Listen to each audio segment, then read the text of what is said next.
serenata. Díganme dónde está, cómo es. Buenos Aires, la reina de plata.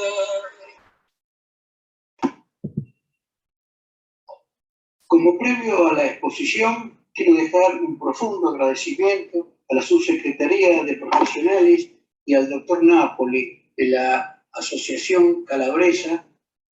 Y dicho esto, comenzaremos entonces con la charla.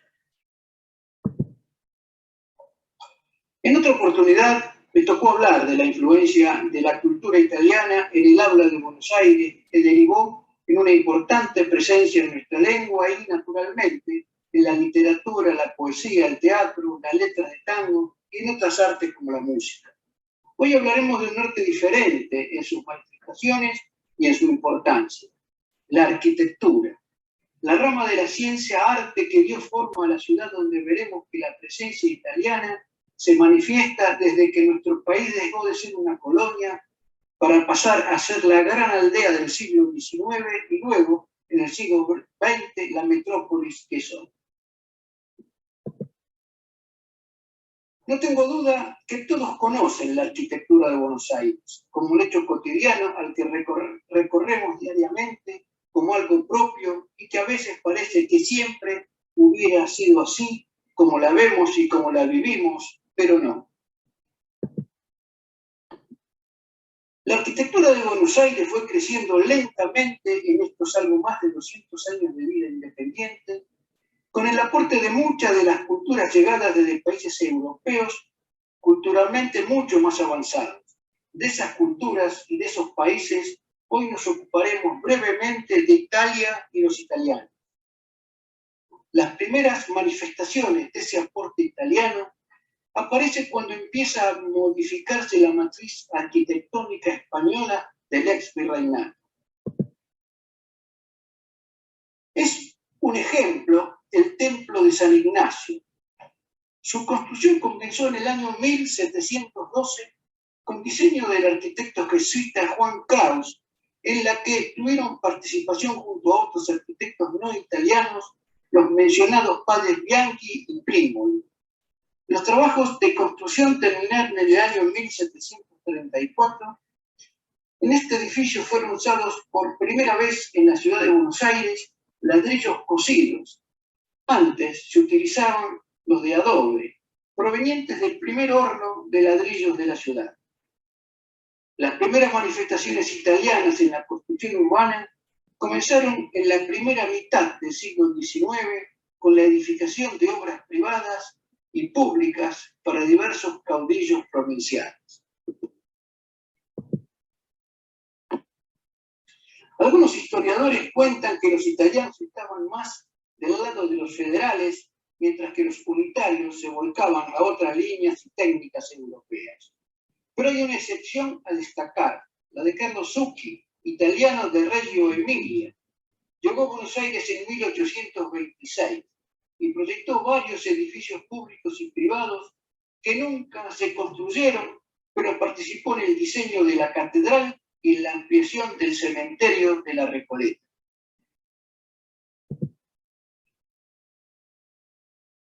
Pero es con la llegada de Urquiza y Mitre que la capacidad constructora italiana toma fuerza definitivamente, sobre todo en la arquitectura religiosa, que pasa a ser espacio casi totalmente italiano. A fines de 1860, el precedente lo sientan los arquitectos Nicolás y José Canale con el diseño de la iglesia de la Inmaculada Concepción de Belgrano, conocida como la Iglesia Redonda o La Redonda, que comenzó su construcción en 1865. Son responsables, además, los arquitectos Canale, del proyecto del Palacio Miró, hoy demolido, que se encontraba en la actual Plaza Lavalle. Una obra absolutamente monumental. Posteriormente, por espacio de medio siglo, fueron los italianos los que erigieron templos nuevos y refaccionaron muchos de los existentes. Con la capitalización de Buenos Aires se generaliza la división política y burocrática entre ciudad, nación y provincias. Las dos primeras convivían en el mismo espacio físico. Sus cabezas, el intendente Alvear y el presidente Roca, eligieron acentos italianos. Los ingenieros Giovanni Buschiaso y Francisco Tamburini para sacar y modernizar la ciudad y llevar a cabo los primeros edificios públicos monumentales. Buschiaso remodela el centro histórico demoliendo la Recoba en Plaza de Mayo, construyendo el Palacio Municipal y abriendo la Avenida de Mayo. Se encargó de la planificación del cementerio, del asilo y del paseo de la Recoleta y del diseño del cuartel de policía. Tuvo además una destacada actividad privada para la comunidad italiana, como el proyecto del Hospital Italiano, del mercado modelo transformado desde finales de los 70 en el mercado La Plaza. Tamburini da forma a la Casa de Gobierno entre dos pabellones anteriores existencia en Plaza de Mayo. Diseñó el edificio del Colegio Mariano Moreno, imponiendo en la construcción escolar el estilo italiano, el mismo que continuaría el arquitecto Carlos Morra. Diseña edificios institucionales, entre ellos el Palacio de Justicia, el Congreso Nacional y la vieja Biblioteca Nacional. Finalmente esas obras no se llevaron a cabo según sus diseños, aunque la obra del Congreso Nacional conservó mucho del proyecto de Tamburini. Como actividad privada, el arquitecto Tamburini elabora el diseño de la casa del expresidente de la Nación, doctor Juárez Celman. Carlos Morra, había nacido en Benvenuto, Italia, en 1854, realizó la gran cantidad de obras. Autor del antiguo edificio de la Biblioteca Nacional, con un sistema de edificación que llamó Escuela Palacio, entre las que destaca la que lleva el nombre de Roca, en la Plaza Lavalle.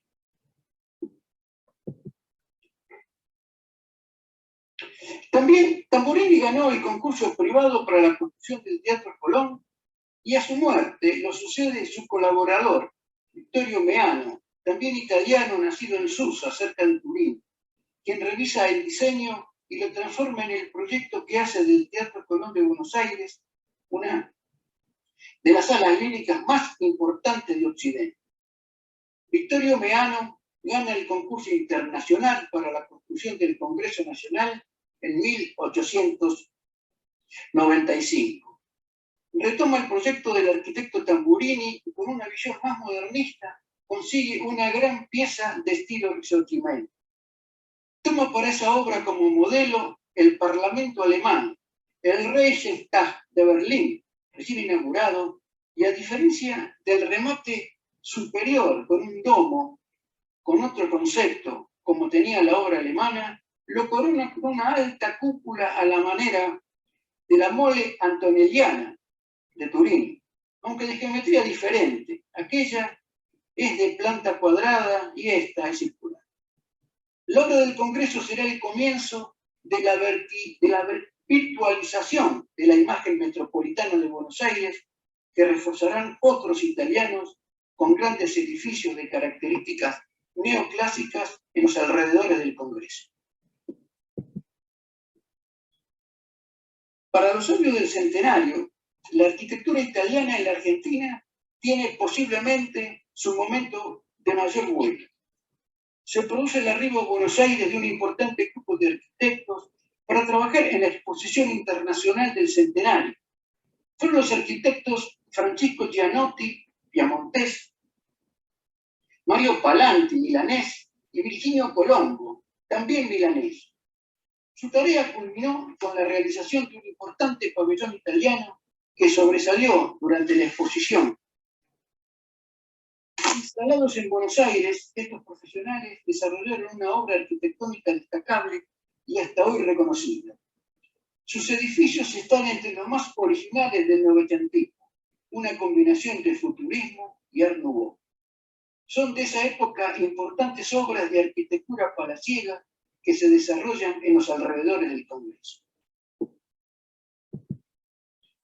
En 1910, el arquitecto Luigi Brogi diseña y construye el edificio de la inmobiliaria sobre Avenida de Mayo.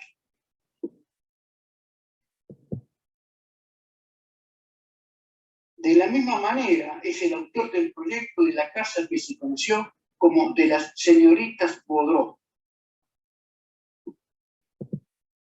En 1912, Francesco Terenzio Gianotti construye la Confitería del Molino, obra emblemática de la Plaza del Congreso, hoy felizmente recuperada y pronta a su reinauguración. En 1917, el arquitecto Virginio Colombo desarrolla la casa en la que viviera la familia Carú, conocida como el Palacio Carú. Fue inaugurada en 1917. Estaba ubicada en la calle Rivadavia 5491 y fue demolida en 1967. Su lugar es hoy ocupado por un edificio en altura de arquitectura contemporánea.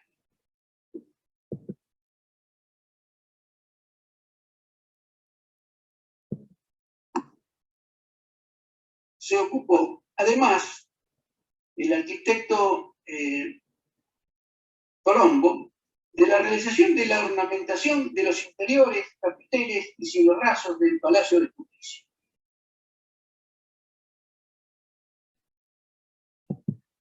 En 1923, el arquitecto Mario Palanti da forma al Palacio Barolo en Avenida de Mayo. Fue su obra más relevante. Expresa fielmente la síntesis expresionista de una búsqueda y experimentación con arquitectura del pasado. Una obra de las mismas características proyectó en Montevideo, el Palacio Salvo. En el periodo de entreguerras, la influencia italiana se irá diluyendo, no por pérdida de intensidad, sino porque lo italiano pasó a formar parte de lo argentino en muchos aspectos de la sociedad, de la política, de la cultura y también de la arquitectura.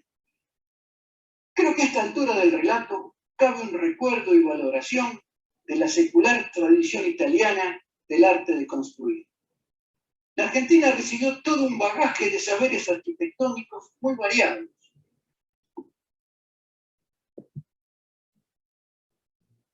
Hablamos de los ingenieros y arquitectos que nos cedió generosamente Italia, pero no podemos olvidar otra cesión generosa materializada en la legión de albañiles, constructores y artesanos que llegaron a la Argentina y edificaron con personalidad por todo el país. Dieron forma y carácter personal a la riqueza de esas fachadas complejas y admirables que necesitaron manos hábiles e imaginativas para plasmar lo que dejaron y que es admirado todavía hoy y creo que lo seguirá siendo mañana. Hasta aquí les dejo una breve reseña de qué fue la arquitectura italiana en Buenos Aires y sus huellas imborrables. Quiero con un salto en el tiempo recordar a dos grandes hombres de la arquitectura moderna en el país. Un arquitecto y un ingeniero, ambos de origen italiano. El arquitecto, seguramente el más importante de la arquitectura nacional por su reconocimiento en el mundo y por su obra modernista y monumental. El arquitecto Clorindo Testa, napolitano, nacido en 1923, llegó a la Argentina con 5 meses de vida y hace su carrera en la Universidad de La Plata. Su obra tiene poco que ver con lo que hemos realizado por sus paisanos de origen y de profesión. Entiendo que mostrando 2 de sus obras alcanza para poner de manifiesto su capacidad de creación, su trascendencia y su mirada a los siglos que vienen. Fue el diseñador de la nueva Biblioteca Nacional y del Banco de Londres, ambas obras admirables. El otro es el ingeniero José Luis del Pini, al que me gusta llamar el maestro de mis maestros. Era argentino, de familia italiana, oriunda del reino de Piemonte y Cerdeña. No alcancé a conocerlo. Yo ingresé a la Facultad de Ingeniería de la Universidad de Buenos Aires en 1962 y él falleció en 1964. No alcancé a llegar en mi carrera al Departamento de Construcciones y Estructuras que él dirigió antes de su partida. Pero tengo de él el mayor de los recuerdos, acuñados en mi larga permanencia como docente en ese departamento, y una profunda admiración por sus conocimientos, su claridad de pensamiento y su intuición estructural que le permitía ver cosas que otros no veían. Creo, como en el caso del arquitecto Testa, nada mejor para recordarlo que hacerlo a través de sus obras. Su primera realización en busca de la arquitectura estructural, un concepto suyo muy original que mantuvo toda su vida. La arquitectura, la forma y la estructura, el sostén, son una misma cosa y deben nacer y crecer juntas. Esa obra fue el mercado de abasto proveedor, hoy transformado en un shopping que afortunadamente guarda mucho de la obra original.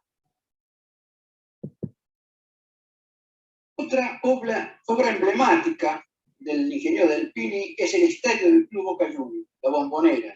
Ingeniosa solución estructural que permitió obtener una gran capacidad de espectadores en un terreno muy pequeño.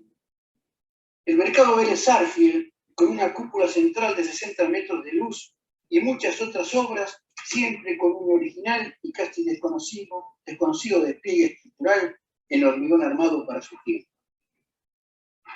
Entre sus últimos trabajos se encuentra uno que me toca de cerca.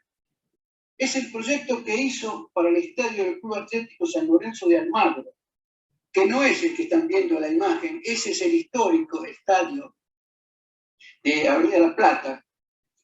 La obra de Del Pini era una estructura muy avanzada, compuesta por arcos oscilantes de 240 metros de luz. Lamentablemente la historia no permitió que ese estadio llegue a construirse. Finalmente San Lorenzo hizo su estadio en la Ciudad Deportiva en 1993, el Pedro Videgain, en cuya construcción me tocó intervenir, pero claro, no tiene el vuelo ni la imaginación estructural pensada por el maestro de mis maestros.